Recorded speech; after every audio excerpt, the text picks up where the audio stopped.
Hey,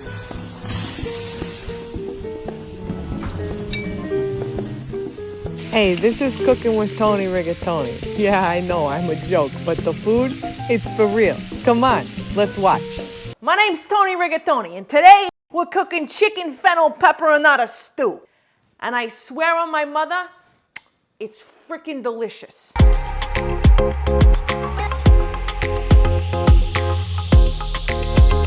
My name's Tony Rigatoni.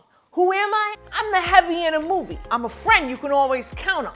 And you can say I know my way around a boat. I've been on a couple of boats. High seas, low seas, boats running aground. I got a lot of boat references. I'm not sure why. And let me tell you something else about me.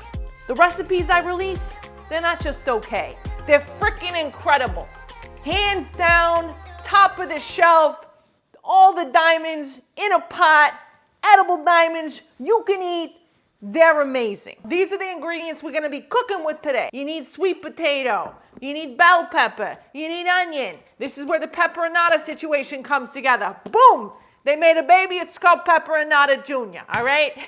What'd you say from the bleachers? Pepperonata. Don't overthink these culinary terms. What's pepperonata, you wanna know? Anything with pepper and onions. Pepperonata smoothie? Bing! Turn on the blender. See what freaking happens. Fennel, bowl. Then we got a chicken.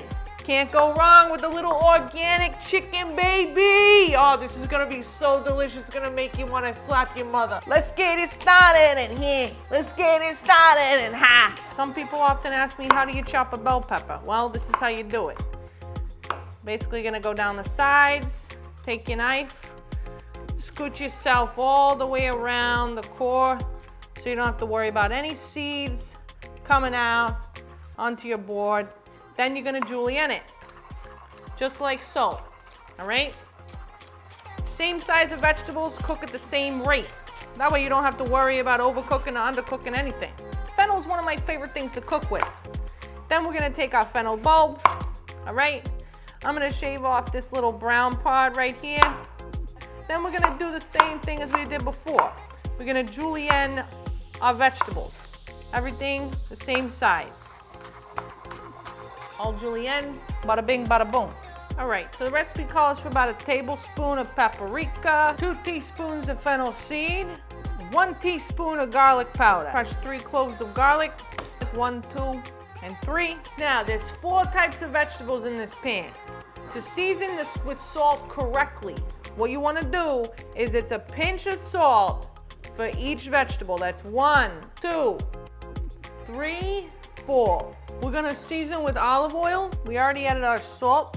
Now we're gonna mix the veg up. I love this recipe because it's a great thing you can cook for your family and put a chicken over it. All the juices from the chicken drip down. For the wild card, we're gonna add chicken broth to this Dutch oven. But I'm not gonna pour it all over because I'm gonna ruin my seasonings. So I'm gonna pour it in one spot. This is a stew, all right? So therefore, it needs to have a significant amount of liquid in it to be quantified as a stew. So now what we're gonna do, the chicken's been in the oven for an hour. We're gonna pull it out and we're gonna slather it in about 2 tablespoons of our favorite barbecue sauce. I'm going with Sweet Baby Ray's. Why, you ask?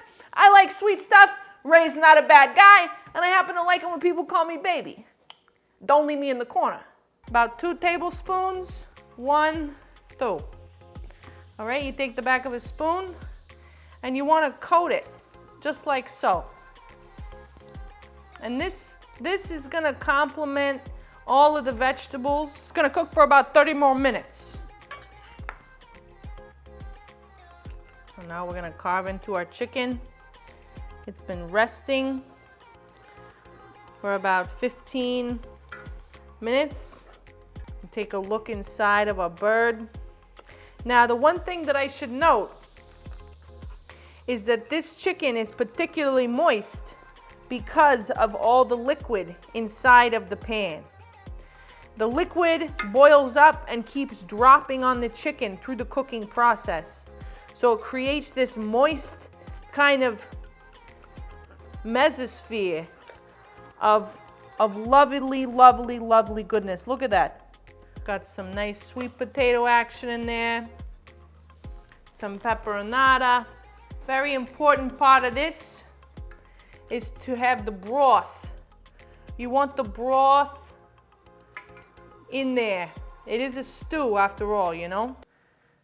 There we go. Beautiful. Freaking beautiful. Easy to make. It's a good bottle of red wine. Villa Tonino. I gotta say I didn't plan this, but it feels appropriate. So cheers to the first episode of Tony Rigatoni. I'm so excited to eat here with you guys and enjoy this chicken stew.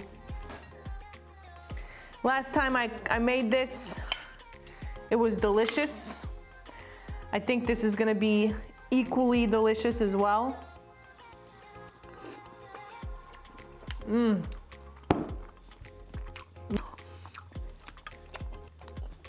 Oh my God. That is fantastic. And the broth, you don't even taste the sweet potato. You don't taste the fennel. You don't taste the pepperonata. It's everything coming together. And that's how meals should be. If you have a recipe and it calls for something pungent, don't shy away from it. Because if it's right, you're not gonna taste that pungent thing, but it's gonna help the flavors come together.